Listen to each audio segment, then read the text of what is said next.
All aboard!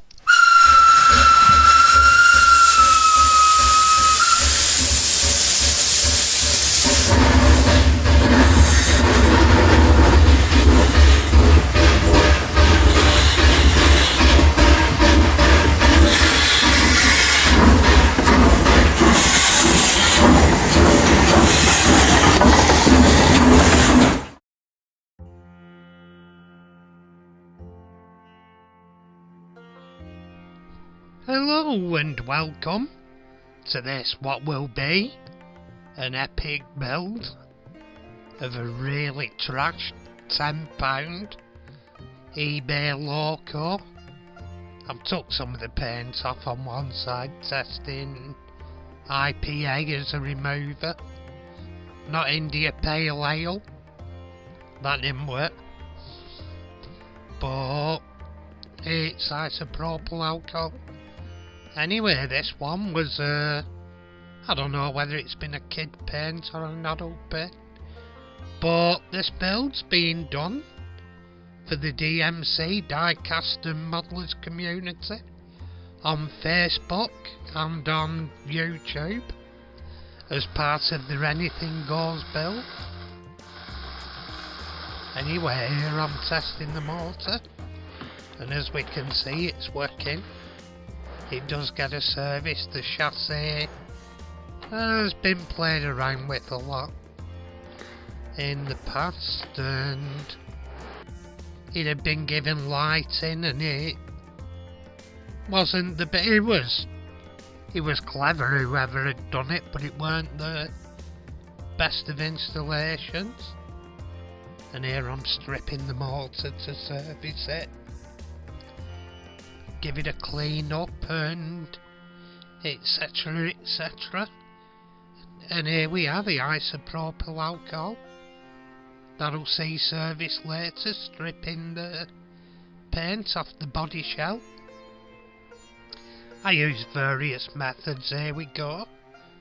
All I did was put it on a rag or piece of tissue, whatever it was I used. Some paints come off easier than others. The green wasn't that easy. At this part, I'm using methylated spirits to clean the motor out. Or I think it's meths, I could be using IPA for that. But cleaning out years of grime out of it. Cleaning up the case first. I've given the magnet a clean with it, taken the magnet out and cleaned it. And here I'm cleaning the commutator. I'm using a bit of silver water salt, polish, and you can use brass or metal polish or whatever. You can even use a fiberglass pen, etc. It's just to get the plate clean. And here we are, putting it back together again. Motor back in. And I'm taking the gears off to give them a cleaning and a greasing. Cleaning and a greasing. And here I am, just cleaning the wheels with wire wool. I'm using fine wire wool. I bought a pack of it at a DIY shop, just to give them a quick polish. And there I've put new traction tyres on. I cut the old ones off. You can find traction tyres for them on eBay. And here I'm putting back in the carbon brushes and the springs holding it down. Carbon brushes inside. And there I've belted the contact onto the spring to push the fine carbon brush against the commutator.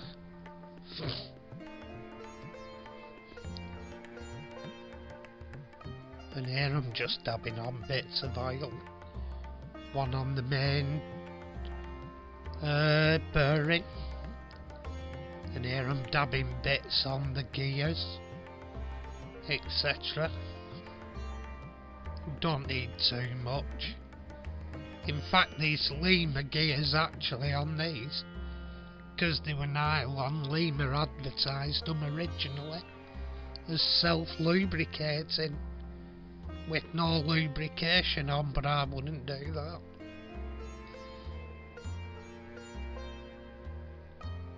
And here I'm filling up the holes. Whoever had had it at first had made various holes to put LEDs in. And why they had that one in the top grille, I'll never know. Because 33's never had any lights in there. Or as far as I'm aware, they didn't. And here I'm sculpting it. I actually used a milliput to fill it, and it can be sculpted. You can use water and sculpting tools. It's never going to be perfect, but it's very difficult to get in there to sand. So I settled for as good as I could make it. And this is the ingenious. I don't know where they were aiming with this. Whoever wired it knew something about electrics, and it may well have flashed or whatever, I don't know. I never actually tested it. And here I'm gluing. I'm just using basic liquid poly to glue the chassis together, because there were a break in the chassis. And at this point I'm gluing in lead weights, because the original weight is long gone, so it's getting lead weights in. I'm gluing them in with there's going nowhere. And at this point I'm priming the shell. I just used Games Workshop Wraithbone. And here I'm making the new wire to go from the trailing bogie to the power bogie.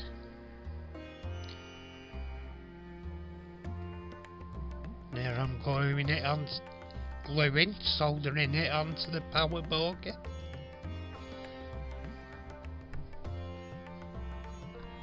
Hey, but before we could solder and add all the equipment, when we were kids we tried gluing and sellotaping wires on anything, as long as we could get them running. Who knew I'd end up repairing all my bodges when I got older. And there we go, chassis back together. Motor's back in, it's got new contacts, it's got new traction tyres, and there we go. Running just dandy.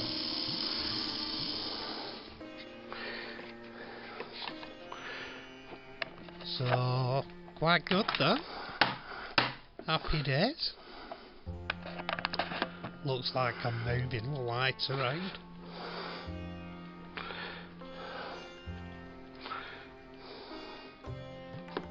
Double check. I've probably altered direction, to be honest. Oh, it's working both directions. I'm working nice and smooth.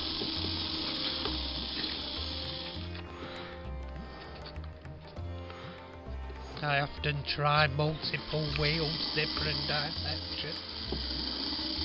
Change polarity. Like if you have your transformer switched on, you don't have to reverse at the transformer, just switch your wires round. And here, I'm putting it into the rail blue. Front primer, I've already done it in yellow. I've already sprayed yellow, those are masked over. So it's getting a spray of rail blue.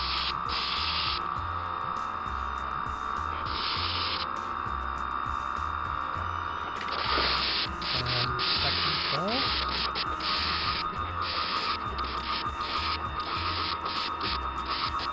It gets the roof sprayed grey later. I don't think I've shown spraying the roof grey.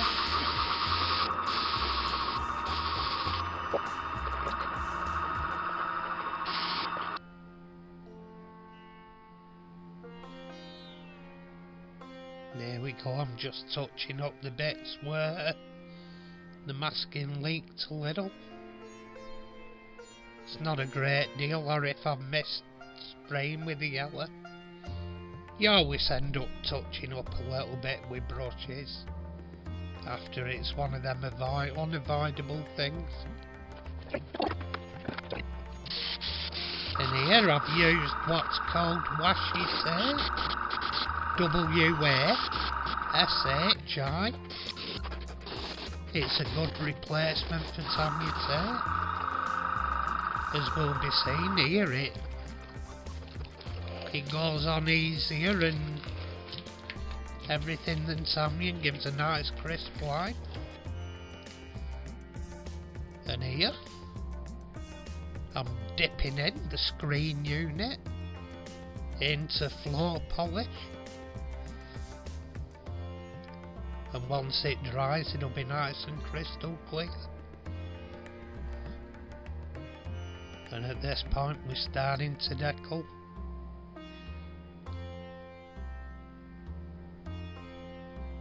I've got decals from various sources. I think I've got replica railway Fox transfers. There's a few different ones to look for. Some do one sort of transfer and won't do another. But your first stop really for decals is Fox. They've got a vast amount of selection. Fox decals cover nearly everything. There's some stuff they don't do. Like I'm trying to find plates for a Caledonian Railway single I want to do. The actual number plates and for the cab sides. I don't think Fox do them, and I can't find who does. Because I'd also like Caledonian plates, etched brass plates for the Hornby Pug. And here I'm putting on the numbers. These are Fox. They're actually from a class 40 sheet, but I had enough 3s to make the 33 separate, and then the treble number after is one from a class 40. I just picked any random number. As it is, it's 33029. I've not researched it. It could be one with a nameplate. If it is, I'll end up buying a nameplate. But I don't think it is. I think it was one of the ones that weren't named. But I may be proved wrong. I still have to look it up.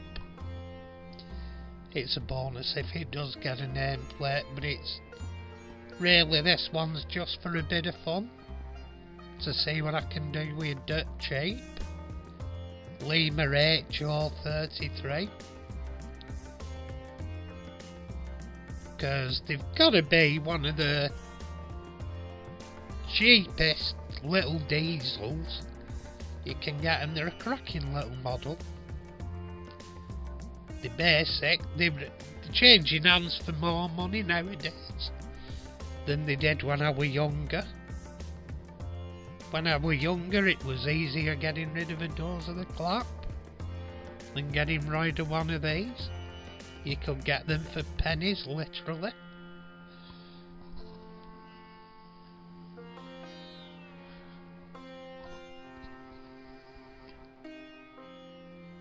But I've also, as well as the cab numbers, I've put and emblems. I've put data plates on, I've put electrification marking stickers on where they used to have stickers and plates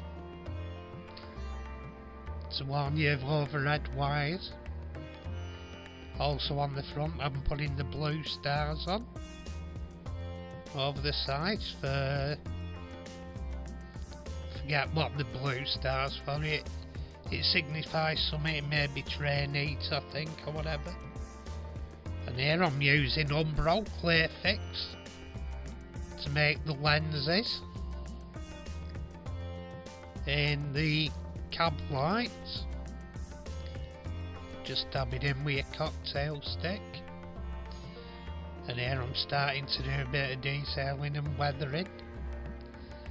First off I'm going over it with Winsor & Newton black oil paint.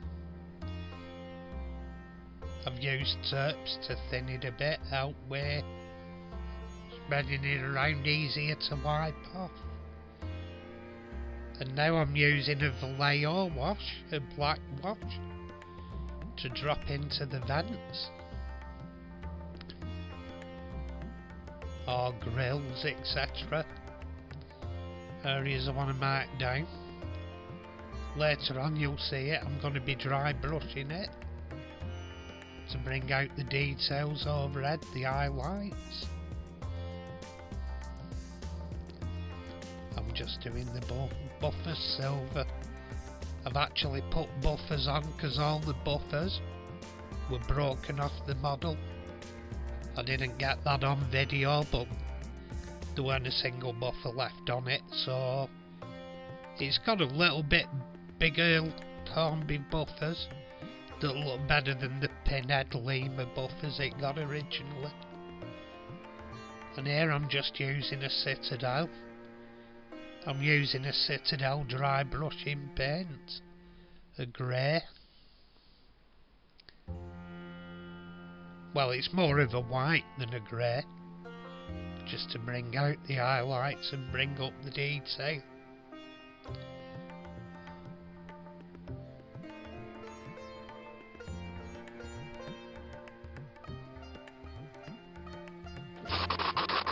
And here I'm just brushing some underframe grime on it. I'm using Vallejo Track Primer it's called, which looks good as underframe dirt. Any chocolatey dark brown looks good. And I actually dry brush on some Tamiya. It's actually out of the weathering compacts, and it's Tamiya rust I use out of the weathering compacts. And there I'm just rubbing on some exhaust from the Tamiya compact, and that's soot. Anyway, here we go. Test on the line, it's running lovely and smooth. And here we go, this is where we started. A beaten or battered up £10 Lima HO class 33. And it had a lot of vandalisation to it. The paint had been ruined, it had had holes drilled into it. It had a broken chassis, missing buffers. Anyway, here's where we finished up. It looks a lot better model than the original Lima Class 33 in HO. And I've got a couple of 33s in double O that I'll be doing in the future. Well, this were a nice practice run, and I might do them in slightly different liveries, but to me this looks pretty smart from where we started. Much more than a trashed loco. Anyway, may I thank all my subscribers, And if you haven't subscribed, why not? Please do. And if you subscribe, don't forget to press the bell for notifications and give a thumbs up. Anyway, tatty pie.